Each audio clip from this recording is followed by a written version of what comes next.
విడు మొరటోడు అని వాళ్ళు వీళ్ళు ఎన్నెన్ని అన్న పసి పిల్లవాడు నవ్వాడు.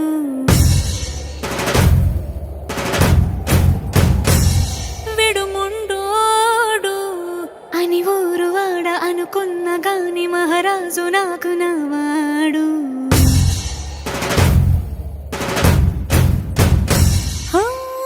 మాట పెడుసైనా మనసులో వెన్న రాయిలా ఉన్నవాడిలోన దేవుడెవరికి తెలుసును నాకన్నా.